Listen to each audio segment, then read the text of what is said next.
तो दोस्तों, तो ये वीडियो में एक बच्ची है जो स्कूल में अपने भाई को लेकर आती है, जो कि बहुत ही छोटा है।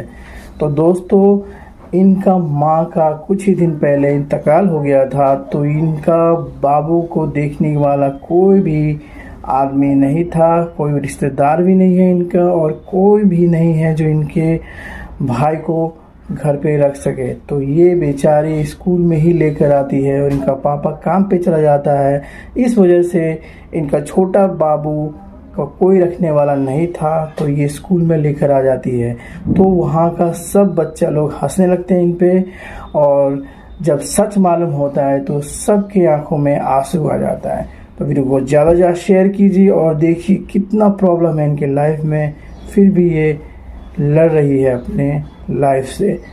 तो ज़्यादा शेयर कीजिए, कमेंट, लाइक और कमेंट में सुझाव ज़रूर दीजिए। दोस्तों, जब ये टीचर अपनी स्टूडेंट से पूछता है कि तुम अपनी गोद में इस छोटे से बच्चे को उठाकर स्कूल क्यों लाई हो, तो वो जवाब जो बच्ची देती है उसे सुनकर सभी के सभी वहां पर गमगीन हो जाते हैं और उस बच्ची की हिम्मत और उसके सेक्रीफाइस को दाद देते हैं। लेकिन वो दुख बताते हुए छोटी बच्ची जो भी 9th क्लास की स्टूडेंट है, जिसका नाम अस्मिता है, और ये वाकया इंडिया का है, सुनाते सुनाते जब वो अपना दुख बताती है तो वो ज़ारों के तार रोना शुरू हो जाती है। वो बच्ची अपने टीचर को बताती है कि टीचर, मेरा कुछ दिन पहले मेरी माँ का इंतकाल हो गया, वो इस दुनिया से चली गई, और ये जो मेरी गोद में है ये मेरा छोटा भाई है जो अभी 1.5 साल का है। और आज जब मेरे अब्बू घर के लिए छोड़कर गए, अपने काम पर चले गए, तो ये छोटा सा भाई मेरा बिल्कुल अकेला था। मेरा और कोई भाई बहन नहीं, कोई रिश्तेदार नहीं, इसको संभालने वाला कोई नहीं था, और इसे मैं अपने साथ स्कूल ले आई। चलो मैं इसका ख्याल रखूंगी।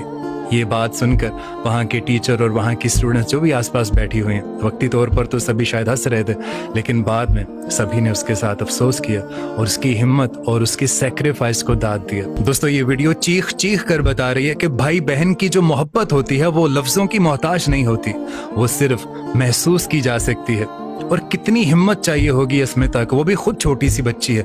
9th क्लास की लड़की कितनी होती है यार, उसको अपनी थोड़ी बहुत समझ आनी शुरू होती है, और अब उसके कंधों पर उसके छोटे से भाई की जिम्मेदारी है। बाप तो बाहर गर्मी धूप सर्दी में काम करेगा, उनके लिए मेहनत करेगा, लेकिन अस्मिता को अपने इस छोटे से भाई को सारी जिंदगी, जब तक वो स्टेबल नहीं होता, मतलब आगे 8, 10, 12 साल उसका सारे काम करने पड़ेंगे, उसके कपड़े, उसका काम, उसका सारा खाने पीने का इंतजाम, सब कुछ उसी को देखना। ये बहुत बड़ी जिम्मेदारी है, छोटी जिम्मेदारी नहीं है। माएँ समझ सकती हैं इस बात को जो मैं कहना चाह रहा हूँ। और इससे एक और बात भी समझ में आती है कि